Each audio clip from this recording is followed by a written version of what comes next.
as AI gets more sophisticated, it's absolutely going to challenge all of the incumbent modeling tools, because there'll come a point when, to be very honest, you just won't need them. You'll be able to do everything by prompt, using an AI copilot. Welcome to AI for Architects, the podcast exploring how artificial intelligence is transforming the AEC industry and what it means for the future of your practice and our profession. I'm Aya Shlachter, founder and CEO of MGS Global Group, a company dedicated to driving growth for architects. Each episode, we dive deep into AI's impact on architecture. You'll hear from leading architects, experts, and innovators who are shaping the future of our field with AI. Artificial intelligence is here and accelerating faster than we expect. Together, we'll build AI literacy to help you thrive in this evolving landscape. Think of AI as a way to stay ahead of the curve.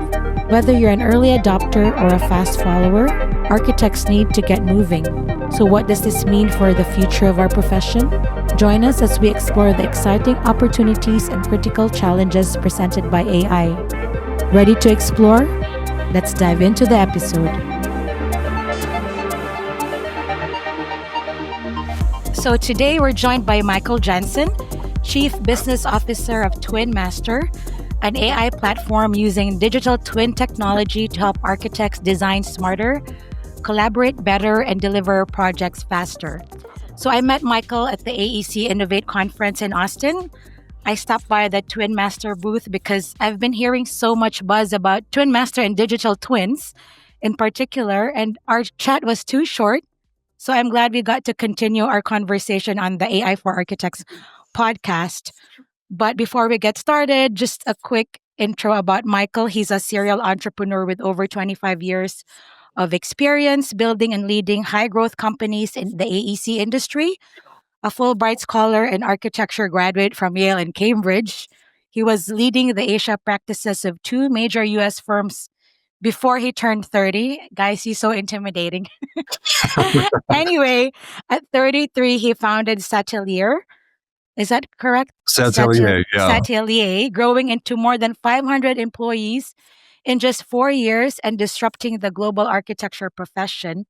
He later founded City Zenith, a pioneer in digital twin technology, and has raised over $45 million for ventures focused on making architecture more efficient.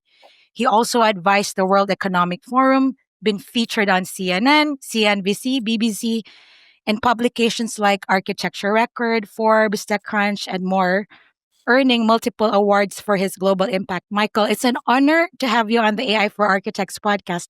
Welcome. Well, thank you. It's an honor to be here. Thanks for having me. Yes. So congratulations on TwinMaster winning the Architosh Best of Show 2025. And for those listening who might not know, can you tell us what the Best of Show Awards are and what it means for a tech company in architecture to be recognized this way? Right. Well, Architosh is a major architecture magazine. I think it's one of the top 2 or 3 in the world that largely is distributed in the US and the UK, but I think all over. And every year they do a review of the AIA conference. This is their 11th, I think, review of conferences, and they have various categories that they look for companies to stand out in. We were given the award for top innovation of the AIA 25 conference in Boston. So we were very pleased. It was an unexpected surprise, but super happy, of course, to be acknowledged that way by the magazine and the industry. And now we're embarking on a journey to get the word out there about TwinMaster and get our product into the market and get things going. So great. I just wanted to mention that I've been reviewing AI tools for the last 10 months. And there are over, for documentation and drafting, over 50 tools. And right now, there are over 300 AI tools in architecture at least. Right. So to be recognized as the top 10 or 11, congratulations. So we're going to talk about TwinMaster and your product, but Michael, you've been working with digital twins in architecture long before it was popular with City Zenith, right? That's right. In 2010. So what exactly is a digital twin and how is it different from a regular 3D model? And then later we'll show the video later on. Yeah. Sure. Well, digital twins are not terribly new.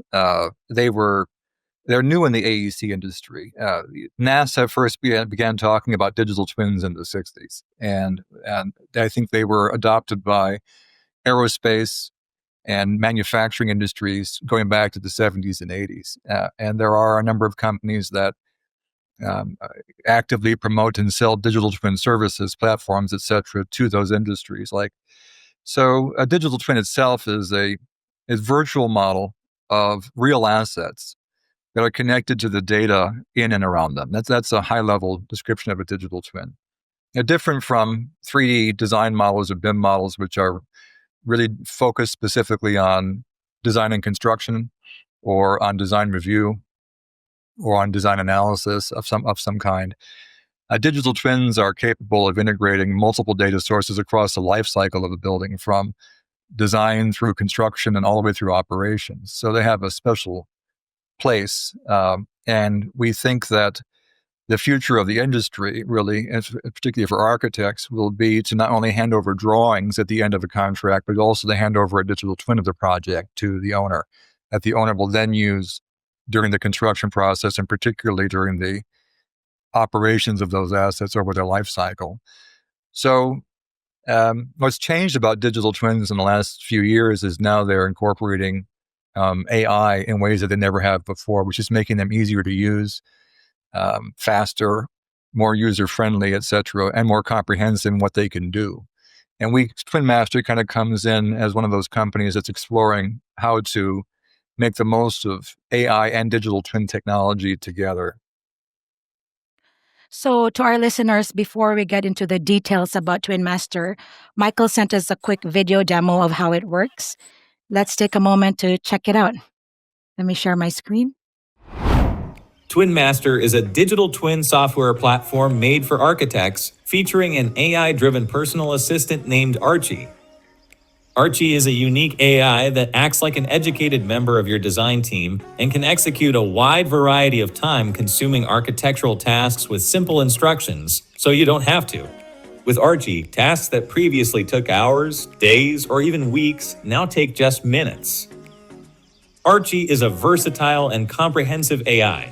This video explores Archie's ability to quickly and accurately generate energy and radiance analytics, carbon emissions reports, projects cost simulations, and a range of different design options for a single site, all driven by simple user prompts. Archie saves you time, effort, and money throughout the design process from beginning to end.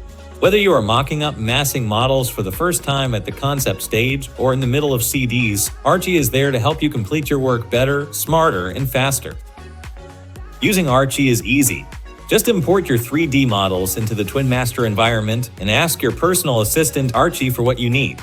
From contextual site information and reports to simulations and predictive analytics, Archie can answer a vast array of practice-specific questions.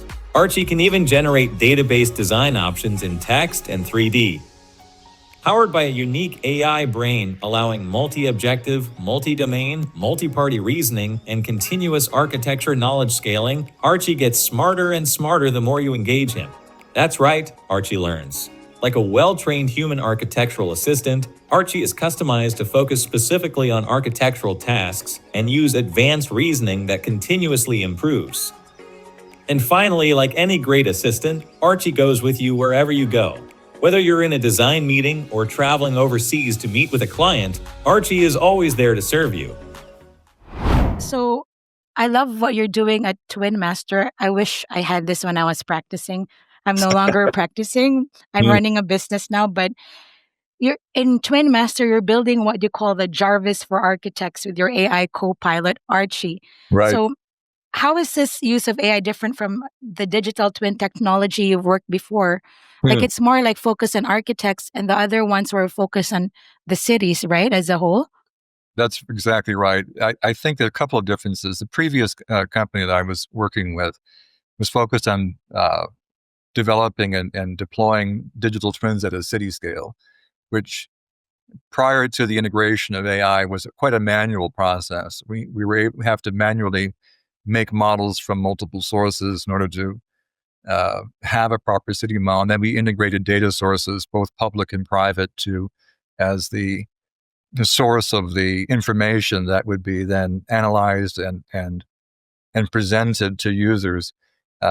What's changed with TwinMaster is that AI and particularly the copilot interface, I think, is just changing software. I remember having a conversation 2 years ago with our CTO. His name is Dr. Prasanta Bose. Dr. Bose came from Lockheed Martin, where he was head of digital twins for many years. And then he went on to work on NASA and DARPA projects before joining Starbucks as the head of AI for several years. And then he went on to found 2 startups, both of which he exited. He's got a remarkable resume. And he told me 2 years ago that with the advent of ChatGPT and other similar tools, that software was going to change forever. And his thesis was that anything that needs to be done by an architect can be done through an AI copilot. And it's just a question of how advanced and sophisticated these copilots are going to become. So with TwinMaster, we have this copilot, as you mentioned, named Archie. One of the things that users will notice is that there's not that many buttons or icons on the screen, as you would typically find with CAD or BIM or other visualization software. You immediately engage the copilot using natural language, just speaking in your own voice or writing in your own voice, to ask questions, to run simulations, to modify and continuously improve and optimize a model, and to iterate what we call again and again until satisfaction using AI. And Archie is being trained to think like an architect, which is why we call Archie the Jarvis of the architecture world. Really, under the hood, what you find is a multi-agentic AI structure with agents that are doing all kinds of things.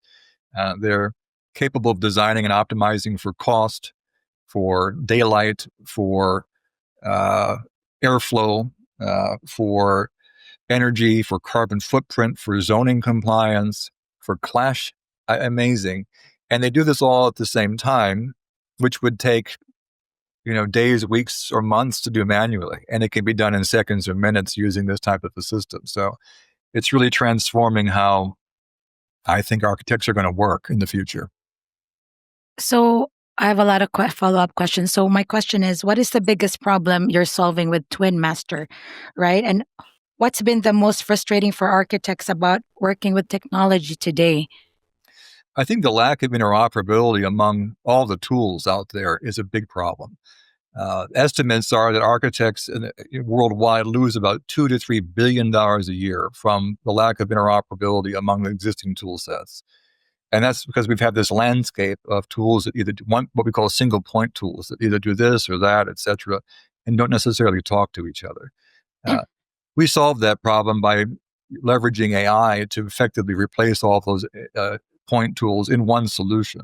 And what it does is it allows architects to iterate up to 10 times faster than they do today, which is really remarkable. They can reduce rework by 30%. Predictive simulation and design validation catch issues before they actually reach the field.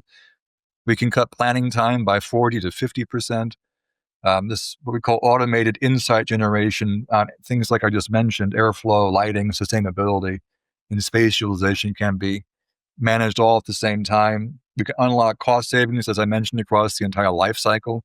So it's not just limited to what happens at the design phase, but it can continue into the construction and operational phase.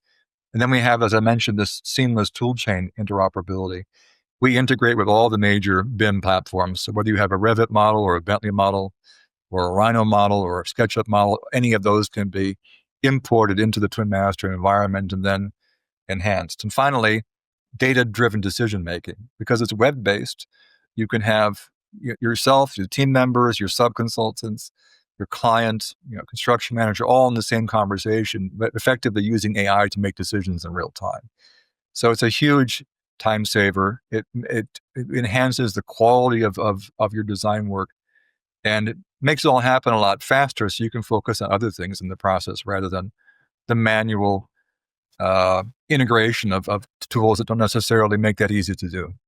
Yeah, and hiring the energy consultants, all these different consultants that one would normally hire, you can Right. do that all in one platform. And you said that it is live in real time. Mm-hmm.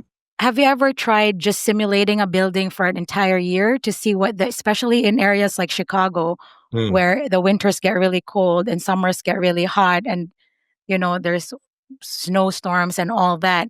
I mean, is that something that people do, like just kind of sit around for a year and like observe energy efficiency? Well, what they can do with the platform is they can project energy efficiency out many years, 5 and 10 years often, right? Yeah, So a lot of owners are interested in how's my building going to perform this design that you've provided to me in year 5, in year 10? How are my costs going to change? What is my energy demand like? What is my carbon footprint like, et cetera, et cetera? So the tool is capable of projecting that performance over a long time frame. that's great. What about project cost simulations? That's one of the bottlenecks architects face, right? Especially with the different economies and such. Right. How do you get somewhat of an accurate bill of quantities in different areas? Excellent question. So we've worked pretty hard on that feature of Archie, and we can get to what we call a 70 to 80% solution. What Archie does will consider the location of the building and the cost of materials that are averaged for that location when making those assessments. It then reads all of the BIM data, calculates the cost, and provides an answer to you in real time. That's great. And you mentioned that architects will not only use this for their clients to manage the buildings now, but in the future. Is this something that architects can white label, or like a service provider like me? I provide architecture drafting. So I'm always looking for solutions to help my clients, with that kind of thing. I mean, does TwinMaster offer that kind of a service? We do. We really want to see our architect clients get into the digital twin business themselves. If various reasons. Architects are looking for more ways to make money. Fees are being continually pressed here and there. The contractors are now taking more of the fee than they did before away from the architect. And so having the ability to um, provide an additional revenue source is a tremendous opportunity. What we see with some of our clients is what they'd like to do is provide digital twins to their clients in what we call basically a hybrid SaaS model. So there'll be an upfront fee for producing and delivering the digital twin, and then recurring revenue that comes over the course of time for maintaining that twin. This will give architecture firms a new source of revenue. I mean, think about it. There was a time when architects were supposed to provide 3D visualizations. If you go back to like the 90s, and when that was really new technology, right? Um, it became an ad service. In the beginning, clients would kind of, wishy-washy about it, and now it's absolutely mandatory, and architects charge additionally for renderings and visualizations and videos and things like that. This will be another ad service that they can charge for and generate revenue over the life cycle of the buildings that they design, which is a tremendous opportunity to change how architects make money. So I want to deep dive in that a little more. So if an architect uses your TwinMaster and they have a client that is a real estate developer, Mhm. right? So they will create a digital twin and Right. charge for a monthly recurring service to do what exactly? What they'll do is they'll build the twin, augment the twin from the beginning using our platform and their data, and that will, by the end of the design process, that twin will be quite rich with information. That can then be passed over as a software product to the owner, and the architect then can earn a residual over the as a SaaS model for providing that software. It's possible also to sell it as a one-off and a lump sum, but typically Mm, we find owners today wanting to mitigate their risk, and they prefer to see the OpEx expense of on their balance sheets as opposed to a large capital expense from the get go. So this gives an architect an opportunity to generate revenue over the life cycle of the building, and we're beginning to now get into our first digital twin projects with clients that have this ambition in mind. So we'll see how it goes. that's amazing. I'm interested. Hmm. Um, so I've seen that you've attended a lot of conferences. AIA conference in Boston recently. My question for you is, how do architects respond to new technology? Because I've been researching AI for architects, and we're not adapting as fast as other industries, Right. right? So what is the response about among architects who saw TwinMaster for the first time? I think the response has been really good. We showed, as you mentioned, at the AIA show in Boston. That was a large crowd, and there a lot of people came by the booth and watched the video, engaged us in conversation. Then we presented at Next Build in London, and it was a similar experience. Lots of lovely um, tech design leaders that visited us, and we're still actually in meetings with those clients as we speak. And then an AEC Innovate show also, where we met you and others. Yeah. It was a good kind of coming out party for us. And I think the simplicity of what we offer, and just simply being able to drag and drop a model and get going without having to learn a new software, really is part of the appeal. Also, the comprehensiveness of what Archie can do it was appealing too. So we're in beta right now with about 75 firms. Many of them are name firms that you probably know, and some are not. Some are just mid-sized and smaller firms too. We're kind of uh, trialing the software with every kind of architecture firm that we would possibly reach out to, and the feedback has been really good. As I said, I think the simplicity, the power of it, the ease of use. It's intuitive, so there's really no need to go out there and have to learn another software and replace it per se. And also, it's interoperability with existing tools. We're not kicking out Revit. We're not kicking out Bentley architecture. We're not kicking out Rhino or SketchUp. We're working with them. So we're developing partnerships with Autodesk, with Bentley, with Trimble, and other companies that make these softwares to bundle TwinMaster with what they sell, and that's part of our strategy. Yeah, and I like the way the user interface is so simple. You're right. It's just like chatting with ChatGPT. There's not too many tabs. It could get really, intimidating for an architect who's so used to Revit or ArchiCAD to learn another software, right? That's right. That's right. It's Yeah. part of the problem that the Yeah. BIM 2.0 tools are having that are in the market. It's just they're great tools, but there's so many of them now that they're all competing with each other, and they are asking fundamentally the clients to start anew and learn a new software, which, as you know, architects are often averse to doing. Revit has 2.2 million licenses out there. SketchUp has 1 million licenses. It's going to be very hard to dislodge these incumbents so quickly without something that's radically different. So, how does TwinMaster handle data privacy and regulation, especially when it comes to sensitive proprietary information for firms and clients? Right. Well, everything is behind a firewall and secure. So Yeah. the client's data is never seen by anybody but the client. That's how we do it. Um, we're still investigating other ways to make our clients more comfortable, but for the most part, we don't really deal with concerns around data privacy because of what we do. We never see what our clients do in with our software, just like with a BIM software or CAD software. You don't know what they're doing. It's all hidden on their own servers or in their cloud. So they're secure. And one question that we get from time to time is about if their data is being used for any third-party purpose, and it's not. Archie is trained independently and not on our client's data. So that's also an important point. So if I use Archie or like TwinMaster and have my own subscription, I can train my model just for like MGS global standards and it will be ours, right? I can That's still exactly train right. it. That's Okay, right. that's good. So I want to see, I've been doing a lot of AI tool reviews and I've seen some of your features in Autodesk Forma, Mhm. Snaptrude, archi- architectures. But again, it's super complicated, right? They do all sorts of things, including bill of quantities and this and that. How does your software compare to Autodesk Forma and Snaptrude, for instance? Because they also have the GIS and all the simulations.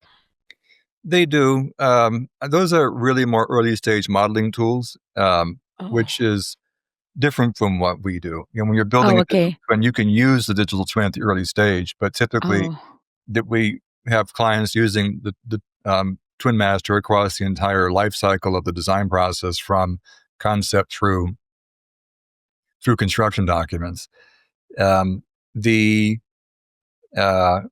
that's principally how we're different from those tools. Also, we're AI native, so it's again, there's no need to learn a new software or to integrate these to integrate other tools like some of those tools do.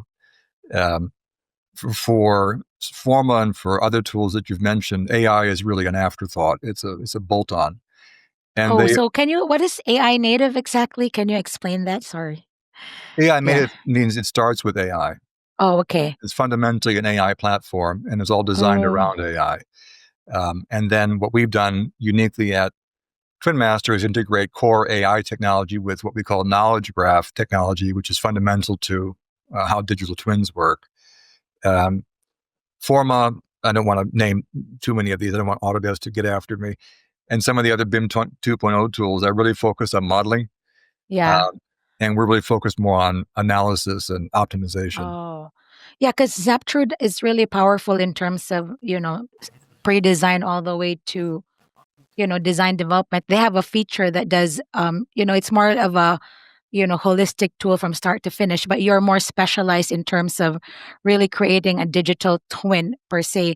Can people work with your platform and then move it around to different tools and then like integrate with different tools per se? Have you had a use case or a company that does multiple tools using yours as a base?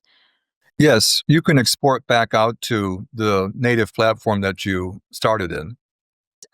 Do you have any use cases where they use TwinMaster and then move on to other software in terms of integration? Because most of the companies have like they're either ArchiCAD or Revit. So as somebody, like if there's an architect listening right now Mhm. who has a firm of 8 to 10 employees, they're doing multifamily, how might Right. they use your product right now? Well, they can export back out to the native authoring tool that they're working in. So you can export back out to Revit or to Rhino or to SketchUp or any of these tools that you might be using. And then they can carry that forward for the rest of their, the rest of the project, whatever their purposes are, generating construction documents, etc. All that. Yeah, and I hear a lot of talk about digital twin, especially from the NVIDIA person, Mhm. Sean. They talk about smart cities and synthetic data that NVIDIA is really building city scale AI platforms for traffic, infrastructure, safety, crowd management, and you're gathering data for simulation. Are you still doing this for bigger proposals and cities as well? Can TwinMaster handle that? We haven't taken on any city scale projects yet. Everything we're doing is really an architecture project. It can be multiple buildings, it can be campus scale, but Yeah. we've yet to take on anything which is city scale. Okay. So, in terms of pricing and cost, how much Mhm. is a seat for TwinMaster and how does that work? We're in the middle of evaluating our pricing model. We are likely to have a hybrid pricing model that will be a combination of a SaaS uh, user fee monthly, along with charges for usage. So the more you use Archie, the more you use some of the capabilities, the more you'll end up paying. We also do large scale projects where we're pulled into, as we were recently, a large road and bridge project by a firm in the Midwest. Uh, and in those cases, we charge a lump sum plus a residual for that project, but depending upon its scope. So large scale projects may have unique features or unique requirements, and then we price those separately. Okay, so can you give me a ballpark for a small firm? Like, is it $100 per month per seat? Like, is it 5,000 roughly? Just you Oh, know, and that'll be in the range of $50 a seat plus usage charges for firms. okay. Does it matter like how many iterations, or it's just it's a case by case basis? Well, it's like any other SaaS license. It's a monthly recurring charge that Yeah. you pay based upon your usage. Most firms will buy X number of licenses for their firm, right? And we also offer enterprise pricing for large firms, which we're in the middle of evaluating right now. And then, as I mentioned, project-based pricing. When we have large-scale Mm, digital twin projects that come to us, we do those as a one-off, yeah. and often they involve a lot of custom work, Yeah. uh, whether it's integrations with MATLAB or you name it. And we charge for that as a lump sum, and then we also charge for an additional SaaS fee for monthly usage for the life cycle of the project. I love the flexibility of pricing because you're making it very accessible for small firms, medium, large firms to really use your product. Right. Um, That's what we're and trying to do. yeah, from a business perspective, right? Who was the guy I met? The Indian guy who worked in, he's a CEO or the, The CEO, that's Dr. Prasanta Bose. yeah, yeah. He was so excited to talk to me. And when I was like, oh my God, he's so smart. Like all the things he was saying, right? Is right. I mean, I couldn't understand a lot of it, but now I've been doing a lot of research. But he even mentioned that with digital twins, you can also, like, from an architecture perspective, Hmm. for coordination, right? You can already spot like whether the HVAC systems and the lighting systems clash, That's right? right. I Yes. mean, that's very important because that's what happens when the contractor doesn't talk to the lighting consultant, doesn't talk to the kitchen consultant, Right. right? So, I mean, as simple as that, it's not that intimidating, right? Like there are ways small firm architects doing single, buildings can use it. Am I Absolutely. correct? Yeah. It's a really simple tool. I mean, we call it Yeah. like Chat GPT for architects, and it was inspired by not just our love and appreciation for the power of digital twins, but also our appreciation for the power of AI and natural language interfaces, right? So, and it's designed for any architect to use, whether it's a small firm of 5 people, a large firm of 500 plus. Yeah, that's true. So you mentioned that TwinMaster is currently in beta. So Mhm. what's your vision for when, AI takes architecture, where it takes architecture in the next 5 to 10 years? Can you even Uh, think that far, or you're just I don't thinking know. like next week? Yeah, well, I was talking to a very senior leader in the AEC space over lunch about a month ago, and I was asking him how long before AI is doing everything in the architecture space. Just a general question. I said, "Is it 3 to 5 years?" He said, "Well, it's more like a year." So I think that the tools are rapidly developing in this space, and as AI gets more sophisticated, it's absolutely going to challenge all of the incumbent modeling tools because there'll come a point when, to be very honest, you just won't need them. You'll be able to do everything by prompt. You'll be able to create design options that are optimized. You'll be able to move things around, pinch and pull, all that, using an AI copilot. So um, I think it's going to take a little bit of time because the underlying technologies are not quite there yet. But my guess is in 1 to 2 years, you'll have really superb tools that are um, beginning to make a mark in the marketplace, and some of the incumbent tools will gradually get phased out over time. Uh, in that process, you can expect the large companies to start acquiring their way into success, like they always do. So the more prominent tools that get adopted are likely to get, I think, bought by the big companies and then repurposed and fit into their portfolio somehow. One or two might stay independent. We'll see how it goes. See, Uh, the reason why, Michael, I wanted to ask you is because you're already, I feel like you're a visionary. You started with the outsourcing in the 2008, right? With 2004. Oh yeah, so I saw you were living in India. You speak Hindi and Chinese. That's right. I did my research, so Oh, you're thank way you. ahead of the game. You've been outsourcing in 2004, City Zenith in 2010. That's why I wanted to hear your thoughts about the future of architecture. Yeah, no, I think that's great. I appreciate it. I've always have been kind of early to recognize trends, and I'll admit it was when AI came into the market. I've always in the past when building cities, I always wished we had AI really, but we just didn't have it at the time. It would have made the job a lot easier, to be honest. And I've had to get my head around and AI and learn, educate myself, and learn. And I interact with Dr. Bose, and you're not alone. I often get struggle to understand what he's telling me sometimes. Okay. Yeah. His knowledge base is so tremendous that Yeah. it can be challenging to follow, right? Yeah. Yeah. But over these last few years, I really have learned a tremendous amount from him, and I'm able to now process what I think the future is going to be, and what needs to happen. And this is the goal for TwinMaster, is we have to get good enough to deliver on that promise. Archie has to be really impactful to be able to deliver on that promise. And how far away is TwinMaster from achieving that goal? Probably 1 to 2 years, before Archie is really a rock star. Maybe a year. It depends on things that are out of our control right now. But in terms of interest from firms, I read a RIBA, Royal Institute of British British. Architects Yeah. report that said that 2 or 3 years ago, only 8% of firms said they were using AI or interested in AI. And now it's at 60%. So there's a tremendous level of interest in AI generally, how they can be leveraged at different parts of the process. And it's a good time if you have a good product to get into the market. That's true.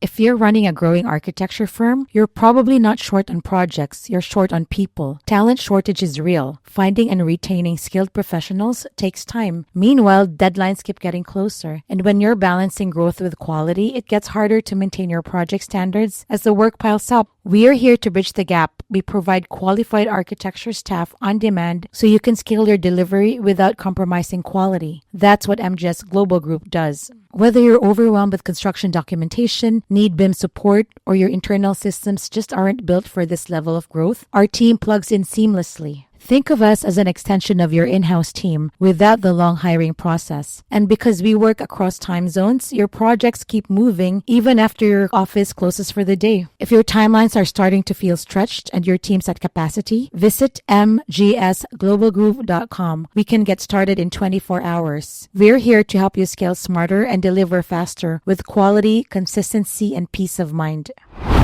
Before we continue, we talked about your partner. Can we just do a one-liner about him and his quick background and his role in TwinMaster? Yes, so Dr. Prasanth Bose is our CEO and CTO. He is also the chief engineer of the product and the inventor, really, along with me. But he's the engineer. And his background is in digital twin and AI technology. It goes back to his PhD from USC, and he then went on to UMass. We're also doing AI, where he won a Lifetime Achievement Award recently. Much of his early career, first, I think 14 or 15 years, was spent at Lockheed Martin, where he was a principal researcher on digital twin projects, focusing a lot on DARPA and NASA projects and systems of systems technologies. He then went to Starbucks, where he became head of advanced analytics and AI for several years, and transformed how that organization designed their stores, saving them $400 million a year in costs based upon AI-driven optimizations of floor plans and all kinds of crazy things. Then he went on to a company called Acuity Brands, where he headed digital twins for a number of years. And then he founded a couple of startups, one of which he recently exited, called Falconry. So he's had a remarkable career. It's all been driven by AI and digital twins, and it goes back 30 or 40 years. So he is really considered to be one of the pioneers of the space. So guys, TwinMaster, DARPA and NASA alone, that already is blowing my mind. No one can just work in DARPA and NASA, right? That's right. It's That's right. I'm familiar with DARPA and obviously NASA and Starbucks. Who isn't, right? Sure. So what is one piece of advice you can give to architecture students who have not yet adapted to AI or preparing for this AI-driven future, even architects who are not adapting to AI? I don't know if you remember day 2 keynote, Dr. Sam Solfagarian. I remember what she said: if you don't use AI, RIP, rest in peace.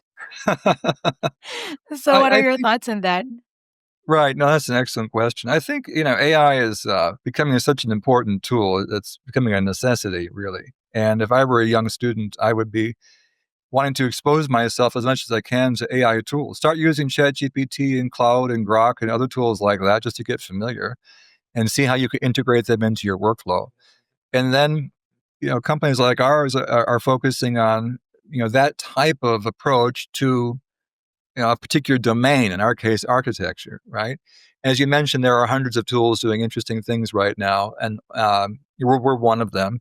Start to try out some of these tools, give, give TwinMaster a shot, give some of these other tools a shot, see how they work, how you can integrate them into your workflow. I think the more familiar you can get earlier on, the more advantages you're going to have, to be honest.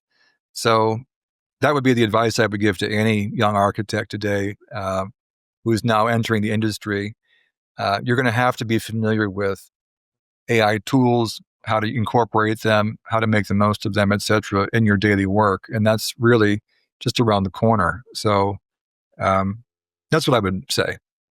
So, since you're a serial entrepreneur and an architect, and I have another podcast called the Architect My Business podcast, right? And I talk about successful architects who run a business. But since we're talking AI, I just want to ask you about your business knowledge and your tech knowledge from an architecture background, because a lot of architects want to leave the profession, and you've managed to navigate being an architect to a business owner to a tech founder, and exited that and came back to tech. So what about for architects who don't want to be architects? What kind of what advice can you give them when people are confused and want to move to tech, or how do they gain knowledge in the age of AI when knowledge is at your fingertips?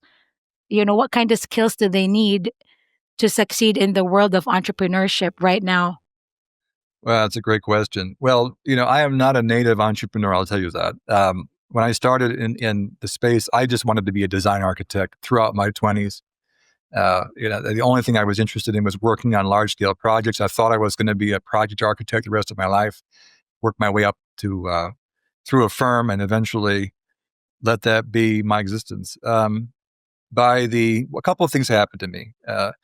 In my mid 20s, I was working for a firm called John Portman and Associates in Atlanta, and I was sitting on a floor with 100 other architects and all doing work on various projects. And one of the partners came back to me and tapped me on the shoulder and called me into a meeting.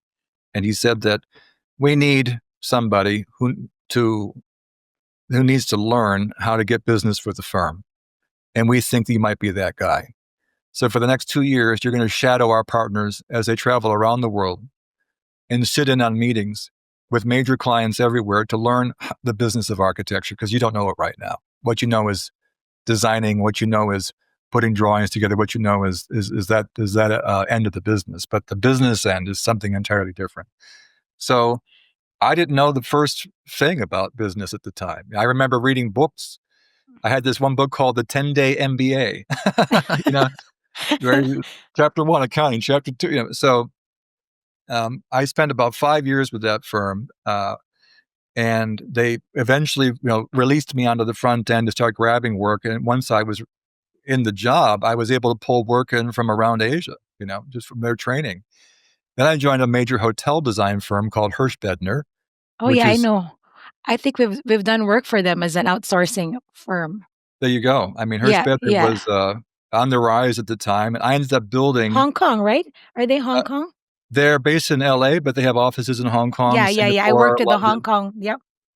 They're a wonderful firm that does high-end hotel work, which I really enjoyed working for them because they just did great work. And again, the chairman of that firm, Michael Bedner, saw something in me, and he gave me a lot of responsibility at the age of 30 to first begin finding work for them in Asia. And ultimately, I opened what would be their second largest office in the span of a year and a half, and I got that firm into the outsourcing business. And eventually they did it on their own. So that was when I started to become an entrepreneur. I was at the time that, this is an important statement, at the time that I was 30 or 33, I can't remember, Hirschbedner was thinking about the future, and they wanted to establish a young group of partners to take over firm leadership. And they asked me to be a partner.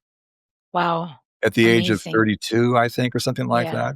And I was honored to be asked to be a partner. But as I thought through it, and I really considered it, I thought that wasn't the right track for me, because I looked at what the partners were doing even 20 years on, and I thought to myself, this could be also a tricky situation, in the future. I'm not quite sure if this is the right place for me to be. And I ended up forming Satelier. I had learned through providing CAD drafting services offshore to Hirsch Bedner that I could do it for anybody. And I met a businessman in Bombay who was familiar with what they call BPO, or Yeah, business business process outsourcing outsourcing. Yeah. companies. He was Yeah. an investor in many of them. He said, "You know what you're doing here, Michael, is you've basically created a BPO for architecture." I said, "What? What's a BPO?" I had no idea, right? And I formed Satelier in the beginning. It was just a handful of people. I didn't know how to raise money, so I went to people in that I knew had money, and I started asking them if they would be interested. And I remember meeting a gentleman who was a very senior Indian businessman at the Oberoi Hotel in New Delhi. And I pitched him my story, and he went ahead and found 5 other investors that he knew, including the CEO of GE at the time. Oh, wow. Yeah, to be early investors in Satelier. And that's how we got off the ground. And then it was just, learned trial by fire in the beginning. We were, building the company rapidly. We had tremendous clients in the beginning: KPF, Gensler, SOM, HOK. The company was just rocketing. And by the time we got to about 2007, we needed venture capital. And I met a wonderful gentleman named Mir Arif, who was a broker who introduced companies like mine to venture capital firms. And we went on our first roadshow to Oh, wow. Silicon Valley. And I remember, as I was going between meetings, he would call me on the phone and say, "Okay, here's the name of this firm. This is what they do. You need to know this." We ended up going with Sequoia Capital. Wow, that's major. That's major. They invested $13 million Yes. in Satelier. Oh, wow. Yeah. So, and then Sequoia would invite me to all their Sequoia CEO events. I mean, I was just exposed to some really great mentors and teachers from early on. In fact, the one early investor, the CEO of GE, used to have private meetings with me. I'd go to his office. I would tell him everything that's going on with the business, and he would tell me what to do.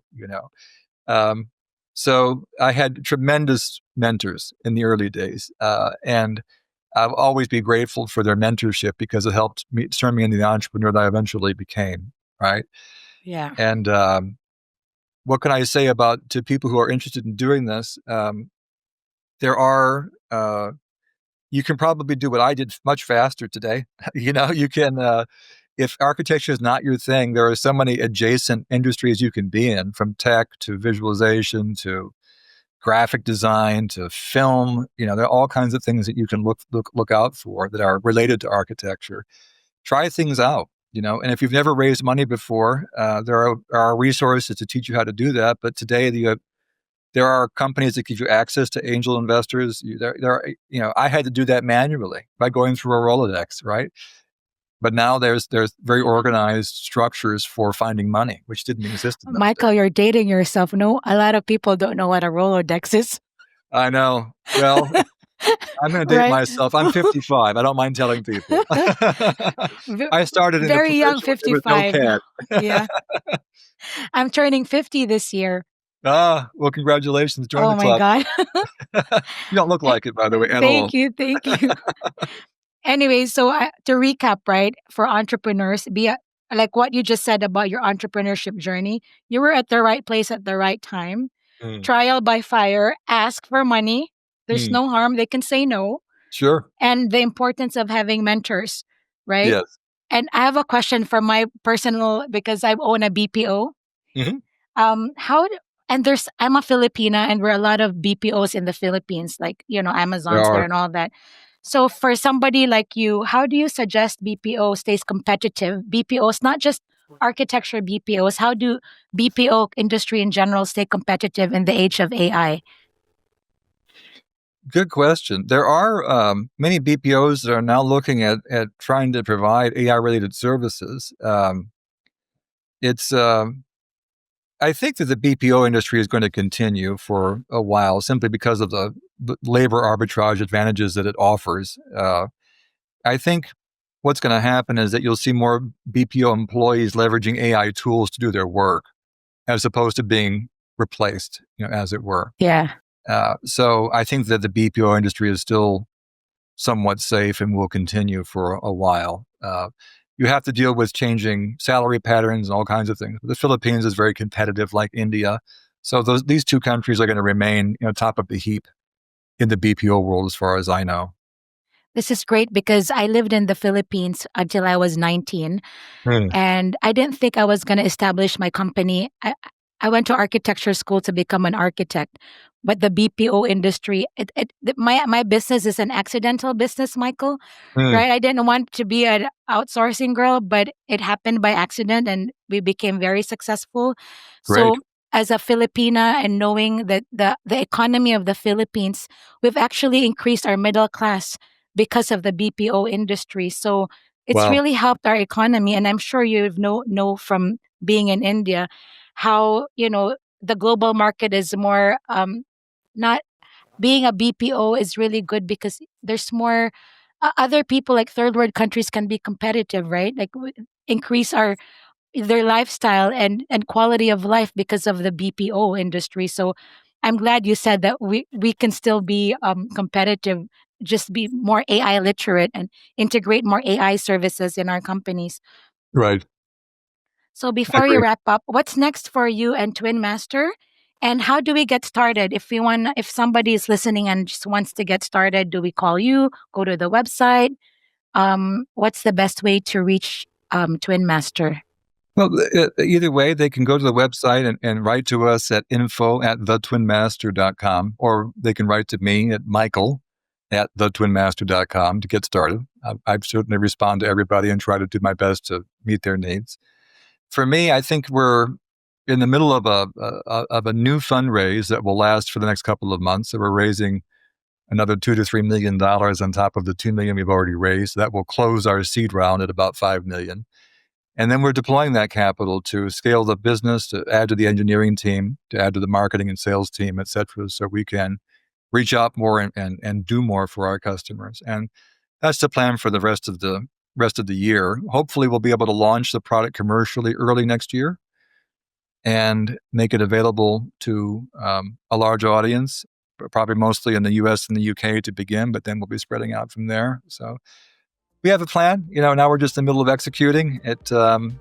It's been a really interesting journey to get to this point, and I'm really happy with the kinds of feedback that we've gotten from clients. We're in meetings with large firms now, and we often hear the word wow or impressive or can it do that, and we think we're off to a good start in the right direction. So thank you so much, Michael. I really enjoyed this conversation. Congratulations on your most recent award. And I look forward to seeing TwinMaster all over. Thank you. Thank you for having me. I really enjoyed this conversation too.